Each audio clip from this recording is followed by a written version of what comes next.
historic. We were helped by a lot of people, a lot of great people, and it was an honor to be involved with it. A rescue that's very historic. It'll go down in the books. Late Thursday night, an American F-15 fighter jet went down deep inside enemy territory. The entire country could be taken out in one night, and that night might be tomorrow night.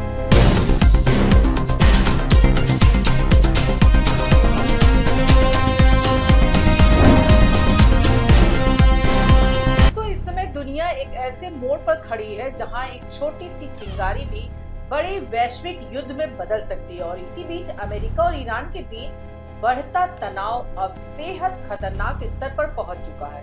नमस्कार, मैं हूं तमन्ना, आप देख रहे हैं 10 संकेत live. आज हम बात करेंगे उस बड़े बयान की जिसने पूरी दुनिया को हिला कर रख दिया है, जहां डोनाल्ड ट्रंप ने खुलकर कहा है कि अमेरिका चाहे तो ईरान को एक ही रात में खत्म कर सकता है और अगर जरूरत पड़ी तो ये कार्रवाई किसी भी वक्त की जा सकती है। We were helped by a lot of people, a lot of great people, and it was an honor to be involved with it. It's very historic. This is a rescue that's very historic. It'll go down in the books. Late Thursday night, an American F-15 fighter jet went down deep inside enemy territory in Iran while participating in Operation Epic Fury, where we're doing unbelievably well, well at a level that nobody's ever seen before. The entire country can be taken out in one night, and that night might be tomorrow night. Trump का ये बयान सिर्फ एक चेतावनी नहीं बल्कि एक सीधा संदेश है कि अमेरिका पीछे हटने के मूड में नहीं है। उन्होंने अपनी प्रेस कॉन्फ्रेंस में कहा कि इस समय युद्ध पूरी तरह अमेरिका के मुताबिक चल रहा है और अमेरिकी सेना के पास इतनी ताकत है कि वो बेहद कम समय में किसी भी दुश्मन को भारी नुकसान पहुंचा सकती है। उन्होंने ये भी कहा कि अगर ईरान ने अमेरिका की शर्तें नहीं मानी तो उसे इसकी बहुत बड़ी कीमत चुकानी पड़ेगी। अब जरा इस पूरे घटनाक्रम को विस्तार से समझते हैं दोस्तों, क्योंकि इसके पीछे सिर्फ बयानबाजी नहीं बल्कि एक बड़ा सैन्य ऑपरेशन भी शामिल है। ट्रंप ने उस रेस्क्यू मिशन की भी जानकारी दी जिसमें ईरान के अंदर फंसे अमेरिकी पायलटों को निकालने के लिए एक बड़ा ऑपरेशन चलाया गया। उन्होंने इस मिशन को ऐतिहासिक बताते हुए कहा कि ये अमेरिकी सेना की बहादुरी और ताकत का उदाहरण है। ट्रंप के अनुसार इस ऑपरेशन में कुल 155 सैन्य विमानों का इस्तेमाल किया गया, जिसमें 4 बॉम्बर्स, 64 फाइटर जेट्स, 48 ईंधन भरने वाले टैंकर विमान और 13 रेस्क्यू एयरक्राफ्ट शामिल थे। यानी ये सिर्फ एक छोटा ऑपरेशन नहीं बल्कि एक बेहद बड़ा और जटिल सैन्य अभियान था जिसे दुश्मन के इलाके में अंजाम दिया गया। उन्होंने ये भी कहा कि उन्होंने खुद सेना को आदेश दिया था कि किसी भी कीमत पर अपने सैनिकों को सुरक्षित वापस लाया जाए और यही अमेरिकी सेना की सबसे बड़ी ताकत है दोस्तों, कि वो अपने जवानों को कभी पीछे नहीं छोड़ती।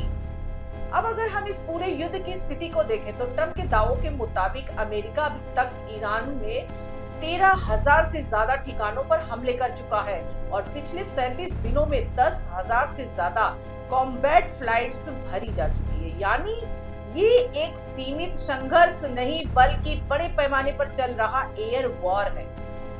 ट्रंप ने ये भी कहा कि इतने बड़े स्तर पर एयर ऑपरेशन पहले कभी नहीं देखा गया और ये अमेरिका की सैन्य ताकत का सीधा प्रदर्शन है। लेकिन इस बीच एक ऐसी घटना भी हुई जिसने इस युद्ध को और ज्यादा गंभीर बना दिया दोस्तों। पिछले हफ्ते ईरान ने एक अमेरिकी F-15E स्ट्राइक ईगल को मार गिराया।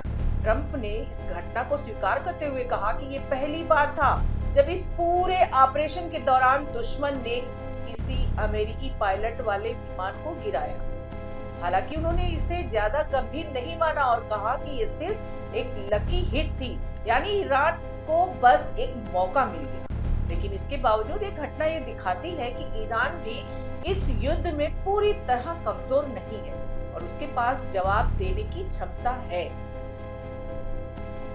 अब इस पूरे तनाव के बीच सबसे बड़ा मुद्दा बन गया है होर्मुज जलडमरू, जिसे दुनिया का सबसे अहम तेल मार्ग माना जाता है।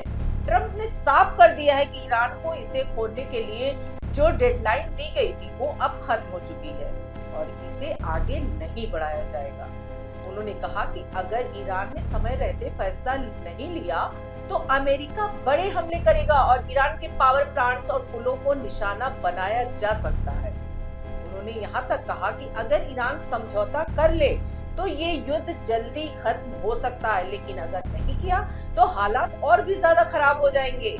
और अभी इस पूरे मामले में एक और चौंकाने वाला खुलासा तब हुआ दोस्तों, जब ट्रंप ने दावा किया कि उनकी सरकार ने ईरान में सरकार विरोधी प्रदर्शनों के दौरान लोगों की मदद के लिए हथियार भेजे थे। उन्होंने कहा कि ये हथियार लोगों को अपनी सुरक्षा के लिए दिए गए थे। हालांकि उन्होंने ये भी माना कि ये हथियार सही तरीके से इस्तेमाल नहीं हो पाए। यानी ये बयान इस पूरे संघर्ष को और ज्यादा जटिल बना देता है, क्योंकि इसमें आंतरिक राजनीति और बाहरी हस्तक्षेप दोनों का एंगल जुड़ जाता है। और अब सवाल ये है कि आखिर ये सब कहां जाकर रुकेगा? क्या अमेरिका वास्तव में ईरान पर बड़ा हमला करेगा? क्या ईरान इसका जवाब देगा? और क्या ये संघर्ष एक विश्व युद्ध का रूप ले सकता है? क्योंकि अगर होर्मुज जल डमरू बंद होता है तो इसका असर सिर्फ मिडिल ईस्ट तक सीमित नहीं रहेगा, बल्कि पूरी दुनिया की अर्थव्यवस्था पर भी पड़ेगा दोस्तों। और तेल की कीमतें भी बढ़ेगी, व्यापार प्रभावित होगा और इसका असर आम लोगों की जिंदगी तक पहुंचेगा। अब ये भी समझना जरूरी है कि ऐसे समय में नेताओं के बयान कितने महत्वपूर्ण होते हैं, क्योंकि एक बयान भी हालात को और ज्यादा भड़का सकता है। ट्रंप का ये कहना है कि अमेरिका एक रात में ईरान को खत्म कर सकता है, ये सिर्फ ताकत दिखाने की बात नहीं, बल्कि एक बड़ा संदेश भी है जो दुनिया भर के लोगों को भी प्रभावित करता है। अब देखना ये होगा कि आने वाले दिनों में हालात किस दिशा में जाते हैं। क्या कूटनीति से समाधान निकलेगा या फिर ये टकराव और बढ़ेगा और दुनिया को एक बड़े संकट की ओर ले जाएगा? आप इस पूरे घटनाक्रम को कैसे देखते हैं दोस्तों? क्या ये सिर्फ शक्ति प्रदर्शन है या फिर एक बड़े युद्ध की शुरुआत? अपनी राय कमेंट्स में जरूर बताइएगा। आज के लिए इतना ही। नमस्कार।